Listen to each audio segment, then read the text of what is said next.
hentikan kezaliman kepada umat Islam, kalau tidak Anda akan terkutuk di dunia dan akhirat. Hentikan, dan umat Islam sadarlah, jangan menjadi pengikut penjajah, pengikut orang kafir, menjadi apa. Pada malam ini saya ingin berbicara sebentar, sedikit, rencananya begitu. Saya tidak pakai baca-baca banyak atau data karena kecapean. Saya hanya akan saya sangat prihatin dan sangat kecewa dan sangat gelisah gara-gara dengar berita bahwa haji untuk orang Indonesia tahun ini dibatalkan. Menurut pimpinan DPR atau anggota DPR, itu permintaan Jokowi kepada Kemenak untuk membatalkan haji tahun ini. Pasti ini dirasakan sebagai sebuah keputusan yang paling. Jadi uang jemaah aman, dana haji aman, jadi bisa diambil kembali. Sekarang saja mungkin ada 35 triliun, itu sudah digunakan untuk sukuk. Dana haji aman. Dan saya sudah menandatangani itu untuk kepentingan infrastruktur. Sekali lagi dana haji aman. Justru dana haji itu harus digunakan pada proyek-proyek yang aman. Dana haji aman bisa diambil kembali. Padahal pemerintahan Saudi belum menetapkan pembatalan, ya. Belum menetapkan pembatalan atau penonaktifan haji pada tahun ini. Mestinya justru kita dari pemerintah Indonesia atau umat Indonesia, umat Islam Indonesia, mestinya memohon kepada Saudi untuk ada haji tahun ini dengan alasan kalau ditunda akan terjadi penumpukan, ya, orang-orang yang antri haji tahun besok. Mestinya jatahnya sekarang jadi besok. Ini terjadi penumpukan. Dan tambah kasihan yang sudah tua dan seterusnya. Dan yang lebih ngeri lagi, dana haji itu dialokasikan untuk memperkuat rupiah. Dan saya sudah menandatangani itu untuk kepentingan infrastruktur. Sekali lagi dana haji aman. Justru dana haji itu harus digunakan pada proyek-proyek. Ya, berarti disuntik ke bank, ya. Itu dibuat suntikan untuk bank-bank biar rupiah menguat. Ini yang untung jelas orang-orang konglomerat, orang kaya miliarder yang paling untung. Kebanyakan orang itu 98% mungkin adalah non-muslim. Padahal ini dana haji. Haji itu khusus umat Islam. Kenapa yang menikmati ke orang-orang kafir? Ini jelas penjajahan baru. Penjajahan yang luar biasa, mengalahkan penjajahan penjajahan Jepang, bahkan mengalahkan penjajahan Belanda, bahkan mengalahkan penjajahan Jepang kepada negeri kita. Innalillahi wa inna. Yang lebih ngeri lagi, ironis lagi, adalah umat Islamnya diam. Rusaknya rakyat tuh kadangkala karena pemerintahnya brengsek. Pemerintahnya rusak, rakyatnya rusak. Tapi pemerintah rusak kadangkala ulamanya yang rusak, jual beli ayat. Minta fatwa, minta bayar. Kalau ini fatwa apa Pak jawabannya? Khususnya yang di DPR, banyak yang diam. Tidak menuntut, nggak ada demo, nggak ada apa. Ini jelas pemerintahan sekarang kita ini otoriter.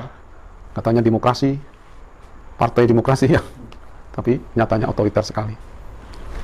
Menaikkan harga BBM dengan senyap, ya, sunyi senyap di waktu malam tanpa musyawarah. Mengumumkan kemenangan, ya, di Pilpres yang dengan penuh kecurangan. Rusaknya rakyat tuh kadangkala karena pemerintahnya brengsek. Harta umat Islam dijarah dengan semena-mena. Kemarin sudah dijarah untuk infrastruktur, ya. Berapa triliun itu? Sekarang saja mungkin ada 35 triliun, itu sudah digunakan untuk sukuk. Dan saya sudah menandatangani itu untuk kepentingan infrastruktur. Aman. Justru dana haji itu harus digunakan pada proyek-proyek. Bisa diambil kembali. 35 triliun mau disuntik untuk bank-bank biar rupiah menguat. Ini yang menikmati jelas orang-orang konglomerat Cina. Kita berarti dijajah oleh Cina. Dan kemarin untuk infrastruktur, bayar utang katanya, juga yang menikmati Cina. Dan seluruh bahan-bahannya dari Cina. Berarti beli bahan-bahan dari Cina, utang dari Cina. Yang dibayar untuk membayar adalah uangnya orang haji. Ini jelas kezaliman yang luar biasa. La'anallahu zalimin, alladzina zalamul muslimin, akhzahumullah wa azabahumullah. Amin amin ya rabbal alamin. Saudara-saudara sekalian, kita udah dikecat, nggak boleh kerja, ya, dibatasi kerjanya. Bahkan banyak yang nggak bisa sholat Jumatan. Bahkan yang orang musafir nggak boleh Jumatan. khusus orang-orang situ saja, sebagian gitu. Dan seterusnya banyak sekali fitnah-fitnah agama. Tapi alhamdulillah sebagian umat Islam dari kita, khususnya dari warga santri, kekuatan dari Allah, hidayah dari Allah SWT semata. Dan umat Islam ini karomah, mendapat karomah dari Allah SWT. Walaupun pekerja Cina, pekerja kasar, ribu datang, ya itu mestinya kan membawa apa? COVID ya, atau membawa apa itu namanya, corona itu. Walaupun itu rekayasa, tapi membawa, bisa tempelkan kepada umat Islam. Ketika bergesekan, itu coro kesehatan bisa, walaupun coro syarak belum tentu. Ya, semua harus menunggu izin Allah Subhanahu Wa Taala. La adwa wala tiyarata. Saya tidak setuju dari dulu, sudah saya kumakan, saya setuju ini dikatakan wabah, virus saja enggak ya, hanya bakteri atau apa sih ini, kuman ya. Yang sudah ada zaman Nabi Isa dan seterusnya, menurut kedokteran itu cepat menular, tapi tidak membunuh.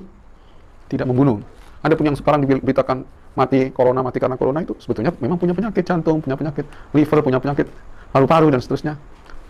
Ini ada istilah gugus depan ya. Itu memang oyo-oyoan cari orang yang terkena, cari orang yang dipositifkan, bukan positif sebetulnya, dipositifkan supaya dapat uang. Dan keluarga yang mau dikatakan ini mati karena corona disogok dengan uang. Bahkan mungkin dipaksa ya, diancam dan seterusnya. Dan orang yang terkena corona, dipositifkan corona, enggak diopeni penguburannya ya, bahkan mungkin enggak disolati, naudzubillah min, tidak dimandikan dan seterusnya. Ini fitnah yang sangat besar. Ciri-cirinya komunis menurut saya itu tidak menghormati orang mati, enggak dihormati orang mati itu bagaikan bangkai, sudah selesai, enggak perlu disolati, enggak perlu apa. Memang dia enggak ahli sholat orang PKI, enggak punya rasa malu, enggak punya apa. Hasil nyawa enggak ada harganya, harta juga haknya orang lain gitu, artinya haknya orang lain dianggap halal, semuanya halal. Nggak ada halal haram, artinya nggak ada mana yang halal, mana yang haram, nggak punya mereka. Dan saya sudah menandatangani itu untuk kepentingan infrastruktur. Robo saja lah. Ya, yang di Jawa Timur dianggap zona hitam, naudzubillah misalnya. Ini rekayasa semua. Ini zaman edan kata orang Gorwarsito. Bakal teko zaman edan, sing ora edan ora keduman. Banyak orang bilang ora keduman edan. Nah, tapi kalau saya ora keduman bagian yang diiming-imingkan. 405 triliun ya, itu kan hutang dari Cina ya, paling. Tapi untuk memberi bantuan kepada COVID katanya. Padahal uang desa bantuan sosial, bansos ya, itu kan sudah ada sebelum COVID, sudah disediakan untuk orang desa. Di mana yang untuk COVID ini? Berarti hanya diberikan kepada perawat ya, yang tidak ketok muslimahnya, yang tidak singkrak ketok sergap sholat ya, yang nakal-nakal, atau dokter yang khusus COVID katanya 15 juta, yang perawat 7.500.000 dan seterusnya. Bagian gugus depan itu mungkin dianggap seperti tim sukses atau apa gitu, bonusnya banyak mungkin, tapi ya kecil sebetulnya dibanding 405 triliun itu, sangat kecil yang diberikan. Terus kemana uang itu? Bisa dikorupsi untuk naudzubillah min. Ini saya sangat kecewa, sangat mengutuk perilaku pemerintah sekarang yang kejam sekali meniadakan haji, padahal pemerintahan Saudi belum resmi meniadakan haji. Dengan alasan nggak ada waktu untuk keamanan dan seterusnya. Ini sekarang kita persiapkan kan bisa, bisa dong. Nanti kalau diresmikan itu akan ada haji tahun ini dari pemerintah Saudi, kita sudah siap. Kenapa sekarang nggak siap dipersiapkan? Ini khianat yang luar biasa. Apalagi itu disalurkan kepada Sekarang saja mungkin ada 35 triliun itu sudah digunakan untuk sukuk. Saya sudah menandatangani itu untuk kepentingan infrastruktur. Sekali lagi dana haji aman. Justru dana haji itu harus digunakan pada proyek-proyek bank-bank ya, bank-bank konvensional, bank-bank riba yang nasabahnya atau orang-orangnya adalah orang-orang konglomerat Cina dan seterusnya. Mereka lah yang menjadi lintah darah ya di masyarakat ini. Mereka lah menjadi penjajah, mereka lah yang mengatur pemerintahan di Indonesia. Innalillahi wa inna ilaihi raji'un. Saya kutuk, dan semoga orang-orang yang haji yang terzalimi juga ikut mengutuk kepada siapa-siapa yang zalim kepada mereka umat Islam, khususnya dalam masalah uang haji. Mereka terkutuk zahiran batinan di dunia wal akhirah, khususnya para yang memerintahkannya itu, para aktor-aktor di balik itu khususnya, dan yang secara zahir juga akan terkutuk kalau tidak taubat kepada Allah, tidak menghentikan ulah-ulah kezaliman kepada umat Islam. Sekian, semoga ada gunanya untuk menyadarkan umat Islam agar mengambil haknya. Bisa diambil kembali. Jangan diam, Anda sekarang terjajah. Kenapa Anda terjajah kok diam? Anda berarti antek penjajah bisa-bisa. Naudzubillah. Yang paling mengerikan itu adalah NU. NU itu dulu yang ganyang PKI, sekarang malah Kristen, Quran sama, anu sama. Kitab sucinya tuh nilainya sama, manusianya pun yang nggak sama kadang-kadang. Lho menika kedah jelas. Apik karo agama liya, niki aja kleru nganggep kabeh padha, ora padha. Arek kadung sing ngoten nika agama padha, ya ora padha kok soal ikune dhewe-dhewe. Nah, sekarang malah naikkan ke PKI, naikkan ke Cina dan seterusnya. Masalah ini mereka diam, malah mungkin alup-alup dapat uang begitu itu, uang kezaliman. Nauzubillah min dzalik. Inilah keadaan umat Islam. Kalau Rasulullah SAW, inna likulli ummatin fitnatan wa fitnatu ummati al-mal. Ya, inilah umat Islam, nasibnya sangat ngeri. Yang di Indonesia dijajah Cina. Nauzubillah min dzalik. Inilah nasib umat Islam. Kapan mereka bangkit? Wallahu a'lam bishawab. Saya hanya menyuarakan keprihatinan, menyuarakan kepedihan hati, kepiluan. Saya hanya bersorak, hentikan kezaliman kepada umat Islam. Kalau tidak, Anda akan terkutuk di dunia dan akhirat. Hentikan, dan umat Islam sadarlah, jangan menjadi pengikut penjajah, pengikut orang kafir. Kristen, Quran sama, anu sama. Kitab sucinya tuh nilainya sama, manusianya pun yang nggak sama kadang-kadang. Lho menika kedah jelas. Apik karo agama liya, niki aja kleru nganggep kabeh padha, ora padha. Nauzubillah min dzalik. Anda adalah umat Islam, umat Muhammad SAW, umat yang mulia. Antumul a'launa in kuntum mu'minin, kata Allah SWT. Kalau kita kuat imannya, kamu akan menang. Kamu akan menang. Sayang, Anda terlalu takut dengan corona. Yang buatan itu, Anda tidak takut kepada Allah SWT. Tidak takut kesalahan Anda berkhianat kepada agama Anda, ajaran agama Anda, amar ma'ruf nahi munkar. Kalau Allah Ta'ala, la yuhibbullahu jahra bisu'i minal qawli illa man zulim.